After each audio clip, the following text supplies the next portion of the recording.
Em nossa aula básica sobre o absolutismo, nós apresentamos as 3 condições fundamentais para a formação do Estado moderno absolutista. Em primeiro lugar, temos a desmilitarização da nobreza. Nós já falamos sobre isso. Em segundo lugar, temos o controle sobre o clero. Também já falamos sobre isso. Os links para esta aula estão aqui no card ou na descrição do vídeo. E em terceiro lugar, temos o desenvolvimento do capitalismo comercial. É sobre isso que iremos falar hoje de forma um pouco mais detalhada. A aula de hoje é exclusivamente sobre o mercantilismo desenvolvido durante a Idade Moderna. Vem com a gente!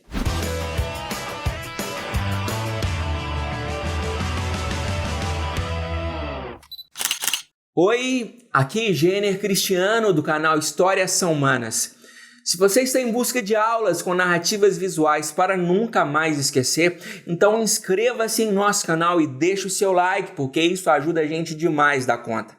Considere ser membro do nosso canal, porque assim eu poderei produzir aulas de história com cada vez mais qualidade e regularidade. Desde já eu te agradeço. A aula já vai começar. Falando, vai com o Jenner Cristiano. Fui bem na prova lá. A definição de mercantilismo é esta aqui. O mercantilismo foi um conjunto de práticas econômicas criadas pelos estados europeus na época do absolutismo e da formação dos estados nacionais.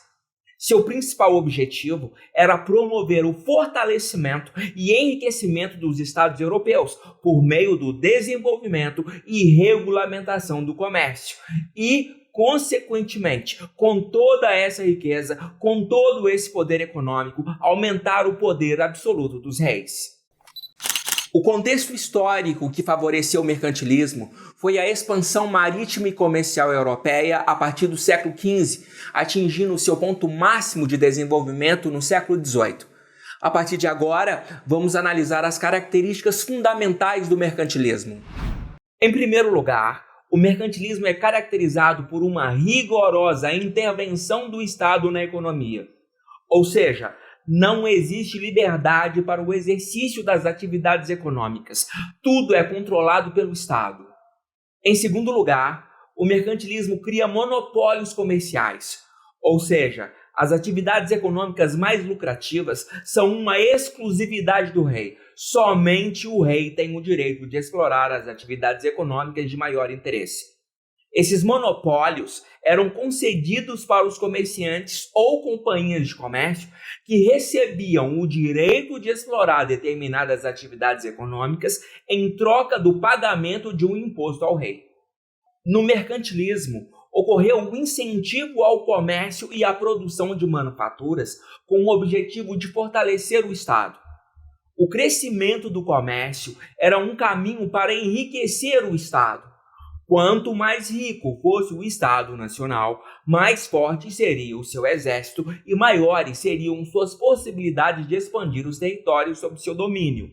Aqui vai uma observação muito importante. Não existia um padrão na política mercantilista.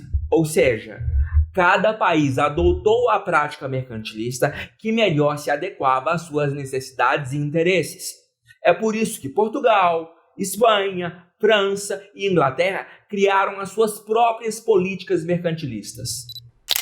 Agora é o momento de apresentar as principais práticas mercantilistas que serão cobradas em qualquer prova que trate desse assunto. Mas aqui cabe uma observação.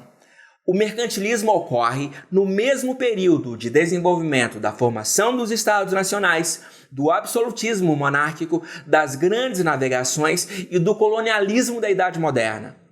Tem mais. No século XVIII, o iluminismo e, mais especificamente, o liberalismo econômico vão contestar a validade das práticas mercantilistas. O que eu estou querendo dizer é que o mercantilismo se mistura, se articula, se conecta com todos esses temas que eu acabei de citar. Então, você deve ser capaz de fazer esse esforço de interpretação e fugir da odiosa decoreba. A nossa primeira prática mercantilista de destaque é o metalismo, também conhecido como bulionismo. O metalismo era uma prática mercantilista que defendia o princípio de que o poder e a riqueza de um Estado consistiam na quantidade de metais preciosos que ele conseguia acumular, principalmente ouro e prata. Os principais estados absolutistas que desenvolveram essa prática mercantilista foram Espanha e Portugal. Os espanhóis foram os responsáveis pela retirada de toneladas de prata de suas colônias na América. Os portugueses fizeram a mesma coisa, retirando toneladas de ouro e diamantes de sua colônia na América, que deu origem ao Brasil. A próxima prática mercantilista de destaque é a balança comercial favorável. Preste bastante atenção. Uma balança comercial favorável é obtida quando o valor das exportações, as vendas para o exterior, era superior às importações, compras realizadas no comércio internacional. Presta atenção de novo. Eu disse valor e não quantidade. O valor obtido nas vendas para o exterior precisa ser maior que o valor das compras realizadas nos países estrangeiros. O que conta é o valor positivo quando são contabilizadas as vendas e as compras. Por exemplo, se o Brasil vender para o exterior um valor de 100 milhões de dólares e comprar nos países estrangeiros o valor de 95 milhões de dólares, teremos uma balança comercial favorável no valor de 5 milhões de dólares. Outra forma de se obter uma balança comercial favorável era comprando produtos baratos e depois vendendo-os a um preço mais caro no exterior. Nosso próximo ponto de análise é o protecionismo alfandegário. Protecionismo alfandegário significa elevar as barreiras tarifárias, ou seja, aumentar os impostos para os produtos estrangeiros. O objetivo dessa prática mercantilista era fazer com que os produtos estrangeiros ficassem mais caros. Nesta situação, a concorrência com os produtos nacionais é evitada, fortalecendo a economia e os produtos produzidos e comercializados no mercado interno. Toda vez que é aplicado um imposto a algum produto estrangeiro vendido no mercado nacional, ele fica mais caro. Muitas vezes, absurdamente mais caro. Isso é uma forma de protecionismo alfandegário com o objetivo de arrecadar impostos para o Estado e proteger o mercado nacional da concorrência com os produtos estrangeiros. Agora é o momento de analisar a produção de manufaturas. A primeira coisa que nós precisamos saber é o significado de manufatura. As manufaturas eram produtos artesanais, produzidos manualmente, ou seja, eram mercadorias feitas à mão. Porém, esses produtos manufaturados eram desenvolvidos com uma grande divisão e especialização do trabalho. Isso significa que várias pessoas estavam envolvidas no processo produtivo. Cada trabalhador realizava uma tarefa específica, fazendo com que houvesse a divisão de cada parte da produção. Ao mesmo tempo, os trabalhadores se especializavam na parte do trabalho que era de sua responsabilidade. Alguns estados nacionais europeus incentivaram a produção de manufaturas porque elas tinham maior valor comercial em relação aos produtos de origem agrícola. A melhor forma de entender isso aqui é com um exemplo. Os tecidos produzidos na Inglaterra são um exemplo de produtos manufaturados.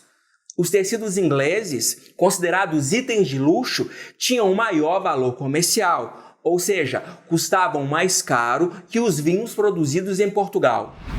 Então, lembre-se disso. Neste período histórico que estamos analisando, os produtos manufaturados custavam muito mais caro do que os produtos agrícolas, gerando maior riqueza para os estados nacionais que adotavam esta prática mercantilista. Agora vamos falar sobre o incentivo à produção naval. Essa prática mercantilista é bem fácil de entender. Incentivo à produção naval nada mais é do que o estímulo à fabricação de navios. Veja bem, durante o contexto histórico da expansão marítima ocorrida na Idade Moderna, dominaria o comércio o estado que possuísse as embarcações mais rápidas, resistentes e protegidas contra o ataque dos piratas e corsários. Nesta época, a única forma de sair de um continente e chegar em outro para comprar e vender mercadorias era por meio do transporte marítimo. O país que tivesse a maior frota de navios teria muito mais condições de dominar o comércio internacional. Por isso, o incentivo à produção naval foi tão importante para o desenvolvimento das práticas mercantilistas e para o enriquecimento dos Estados nacionais europeus. E, por fim, vamos explicar a prática mercantilista que consistia na criação de companhias de comércio. As companhias de comércio eram formadas por grandes agentes comerciais, tais como banqueiros e grandes burgueses que se dedicavam ao comércio internacional. Eles se juntavam para explorar o comércio de alguma mercadoria que exigisse uma grande quantidade de recursos. Individualmente, esses agentes comerciais não seriam capazes de realizar a exploração de um determinado produto, mas unidos, eles conseguiam a força econômica necessária para que alcançassem seus objetivos. Esses grandes homens de negócios que formavam a companhia de comércio recebiam do rei a concessão para explorar determinados produtos em regime de monopólio. Monopólio significa exclusividade. Ou seja, somente as pessoas autorizadas pelo rei poderiam explorar as terras em uma colônia que estivesse sob seu domínio. Em troca da concessão feita, essas companhias eram obrigadas a entregar parte dos seus lucros ao rei na forma de pagamento de impostos. Ou seja, o rei tinha gastos e riscos mínimos na exploração de grandes atividades econômicas. Todo o custo e risco do negócio ficava por conta das companhias de comércio. O rei recebia cerca de 20% dos lucros na forma de pagamento de impostos e assim tornava o seu Estado nacional cada vez mais rico com a adoção dessa prática mercantilista. O tema agora é o Pacto Colonial. Para explicar o funcionamento do Pacto Colonial, que também é conhecido como colonialismo, iremos explorar este infográfico. Em destaque, nós podemos observar que existe uma relação estabelecida entre colônia e metrópole. A metrópole representa o país europeu que estabeleceu a dominação em alguma região fora de seu território. Neste exemplo específico, Portugal irá representar a nossa metrópole.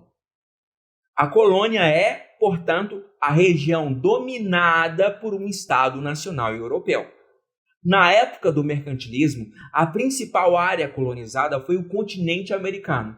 Por isso, nesse exemplo, chamaremos a nossa colônia de Brasil. No Pacto Colonial, a colônia tem uma função bem definida, ou seja, a sua atividade econômica é especializada para a produção de mercadorias específicas. Ela tem como função principal fornecer produtos agrícolas e metais preciosos para a sua metrópole. Como exemplo, podemos citar a exploração do pau-brasil, da cana-de-açúcar e a extração de ouro da colônia brasileira pela metrópole de Portugal. A colônia não possuía recursos próprios para desenvolver sua economia. Por isso, ela era dependente dos investimentos externos feitos pela metrópole. A atividade econômica na colônia tinha algumas características mais ou menos padronizadas. Em primeiro lugar, temos a monocultura e o latifúndio, que por sua vez representam o cultivo de um produto agrícola prioritário em uma grande extensão de terra. Essa produção era voltada para a exportação, ou seja, voltada para atender às necessidades do mercado consumidor da metrópole. Outro elemento fundamental no Pacto Colonial foi a utilização de mão de obra compulsória. Mão de obra compulsória significa trabalho obrigatório. Nas colônias americanas, a principal mão de obra compulsória utilizada foi a de escravos indígenas e, posteriormente, dos escravos africanos. Presta atenção! Este tripé, composto por latifúndio, monocultura e trabalho escravo com produção voltada para a exportação, também é conhecido como plantation, e foi uma estratégia amplamente utilizada na exploração das colônias na América. Outro ponto importante dessa relação era a produção de manufaturas na metrópole. Na verdade, tratava-se de uma imposição, pois a colônia era obrigada a consumir todos os produtos que tinham origem em sua metrópole. Além disso, não podemos esquecer que a metrópole europeia explorava a sua colônia em regime de exclusividade, monopólio, ou seja, somente a metrópole tinha o direito de comprar, vender ou explorar qualquer atividade econômica dentro do território da sua colônia. Por isso, nós falamos em monopólio. A metrópole possuía o monopólio sobre o comércio colonial. Esta situação também é chamada de exclusivo metropolitano. Mas, porém, contudo, entretanto, todavia, não obstante, manter um monopólio total, amplo e absoluto sobre a colônia era coisa praticamente impossível. O rei estava muito distante de sua colônia.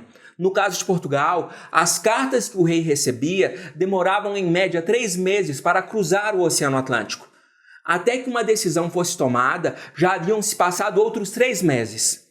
Portanto, as decisões para resolver os problemas eram extremamente demoradas. Não havia como o rei de Portugal ficar sabendo de tudo o que acontecia no Brasil.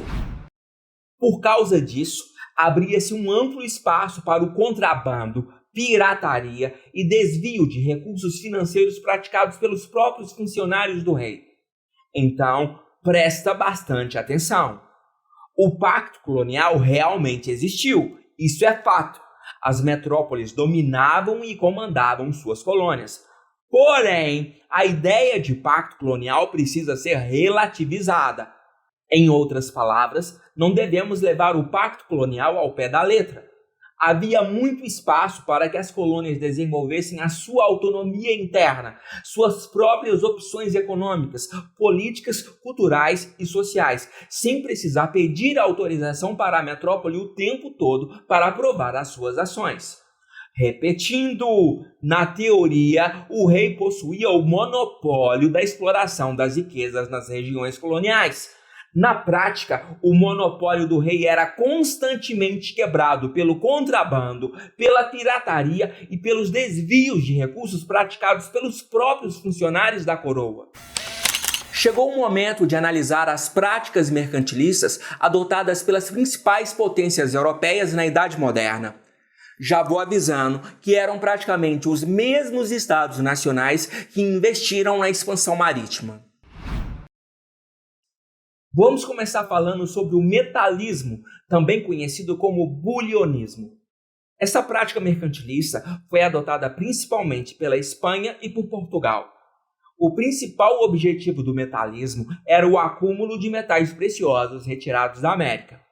O metalismo defendia a ideia de que quanto mais ouro e prata um Estado nacional conseguisse acumular, mais rico ele seria. Porém, as toneladas de ouro e prata que Portugal e Espanha retiraram de suas colônias na América do Sul foram desperdiçadas em uma série de investimentos improdutivos. Muito dinheiro foi gasto para financiar guerras e na construção de castelos e igrejas luxuosas. Inclusive, algumas igrejas em Portugal tinham as suas paredes revestidas com ouro.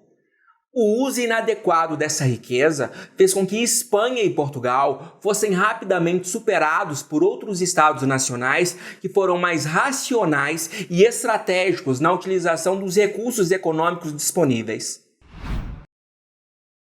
Agora vamos falar sobre o industrialismo, que também é conhecido com o nome de colbertismo. Essa prática mercantilista foi adotada principalmente pelo Estado Nacional da França. Na França, o industrialismo teve as seguintes características. Em primeiro lugar, houve um grande incentivo para a produção de manufaturas. Como nós já vimos anteriormente, os produtos manufaturados possuíam um maior valor comercial do que os produtos agrícolas. A França investiu principalmente em manufaturas relacionadas aos artigos de luxo. Outra característica do industrialismo adotado pelo Estado Nacional da França foi a formação de companhias de comércio. Essas companhias de comércio foram responsáveis pela conquista de importantes territórios coloniais para o rei da França. As companhias de comércio também praticavam o corso com a autorização do rei, saqueando navios carregados de riquezas em alto mar. É isso mesmo que você está pensando. O próprio rei da França contratava corsários que saqueavam navios de outros países em alto mar. Essa era uma prática muito comum entre os reis da França e também da Inglaterra. E as maiores vítimas eram Portugal e Espanha, que tinham seus carregamentos de ouro e prata constantemente ameaçados pela ação dos piratas e dos corsários. Antes que eu me esqueça, você sabe qual é a diferença entre piratas e corsários? A diferença entre eles é muito simples. O pirata era um criminoso que atuava por conta própria, saqueando navios de outros países em alto mar. Já o corsário fazia a mesma coisa que o pirata, ou seja, saqueava navios de outros países em alto mar. Porém, o corsário era contratado por reis e rainhas para fazer esses serviços. Os corsários eram considerados vassalos do rei, recebendo muitas honrarias, inclusive títulos de nobreza. Mas, na essência, piratas e corsários faziam a mesmíssima coisa. Um era criminoso e o outro era vassalo do rei. No mercantilismo, não havia liberdade de comércio. Os comerciantes só podiam realizar aquilo que era autorizado pelo rei. Por isso, na França, o industrialismo também foi caracterizado por uma rigorosa regulamentação da produção. Ou seja, as principais atividades econômicas eram todas controladas pelos funcionários do rei. O principal objetivo de todo esse controle era garantir o pagamento de impostos e o enriquecimento do Estado Nacional da França. Agora, passaremos a analisar o comercialismo, também conhecido como industrialismo. Essa prática mercantilista foi desenvolvida na Inglaterra. Assim como ocorreu na França, a Inglaterra investiu e incentivou a produção de manufaturas. Repetindo mais uma vez, as manufaturas tinham um valor comercial maior que os produtos agrícolas. A produção de tecidos representava a principal manufatura desenvolvida na Inglaterra, que depois era vendida para todo o mundo. Foi assim que a Inglaterra conquistou importantes mercados durante a Idade Moderna, algo que lhe proporcionou um grande acúmulo de capital, uma coisa que os historiadores costumam chamar de acumulação primitiva de capital. No caso da Inglaterra, esses recursos foram utilizados posteriormente para criar uma estrutura técnica e disponibilizar mão de obra que possibilitou o desenvolvimento da Revolução Industrial a partir da segunda metade do século XVIII. Outra medida mercantilista muito importante adotada pela Inglaterra foi a decretação dos Atos de Navegação de 1651. Com essa lei, a Inglaterra eliminou os intermediários das relações estabelecidas com suas colônias. Essa foi uma medida interventora em que a Inglaterra estabeleceu que somente embarcações inglesas poderiam intermediar a compra e a venda de mercadorias com suas colônias. Essa era uma medida com o objetivo de eliminar os intermediários comerciais e deixar todos os lucros para a coroa inglesa. Em outras palavras, os atos de navegação estabeleceram o monopólio, a exclusividade da Inglaterra nas relações comerciais estabelecidas com suas colônias. Todos os intermediários que lucravam com o comércio colonial da Inglaterra foram proibidos de dar continuidade às suas atividades comerciais. E o país que mais foi prejudicado com essa medida foi a Holanda, que inclusive entrou em guerra com a Inglaterra por causa dessa lei e acabou sendo derrotada pelos ingleses. E dessa forma, a Inglaterra se transformou na maior potência marítima do planeta a partir do século XVII. Na Inglaterra, foi colocada em prática a balança comercial favorável, ou seja, os ingleses faziam trocas comerciais com várias regiões da Europa e do mundo e conseguiam acumular um saldo positivo nessas relações comerciais. A Inglaterra permitia a saída de metais preciosos nessas relações comerciais com outras regiões do mundo, desde que o resultado obtido fosse favorável. Com essas medidas mercantilistas, a Inglaterra tornou-se o Estado nacional europeu que mais acumulou riquezas durante a Idade Moderna, séculos XV ao XVIII. Como eu já disse, essa riqueza acumulada foi utilizada a partir da segunda metade do século XVIII na Revolução Industrial. A Inglaterra foi a primeira nação do planeta a se industrializar e ficou praticamente sozinha nessa posição durante um período de 100 anos. E, por último, vamos falar do cameralismo. Esta prática mercantilista foi aplicada nos estados alemães. Antes, vamos a uma explicação. A Alemanha não existia nessa época como um estado nacional centralizado. O que existia nesse período era o que restou do Sacro Império Romano Germânico e depois surgiu a Confederação dos Estados Germânicos. Tratava-se de uma região constituída de estados independentes, cada um com seu próprio chefe político e suas próprias leis internas. A Alemanha só vai existir como Estado Nacional centralizado a partir do ano de 1871. Havia uma cultura em comum compartilhada entre os povos germânicos, porém não havia um poder político centralizado, unificado. Por todas essas razões, o cameralismo não obteve sucesso. Nessa prática mercantilista, foi feita uma tentativa de aplicar o protecionismo alfandegário, ou seja, unificar as taxas e impostos entre os estados germânicos para proteger seu mercado da concorrência estrangeira. Mas como cada chefe político dos estados alemães possuía interesses particulares, com leis, impostos e unidades de medidas muito diferentes entre si, a tentativa de estabelecer o protecionismo alfandegário acabou fracassando miseravelmente. Se você está em busca de aulas com narrativas visuais para nunca mais esquecer, então inscreva-se em nosso canal e deixe o seu like, porque dessa forma, essa aula vai atingir um número cada vez maior de pessoas. Considere também ser membro do nosso canal, porque dessa forma eu poderei produzir aulas de história com cada vez mais qualidade e regularidade. Desde já, o meu muito obrigado.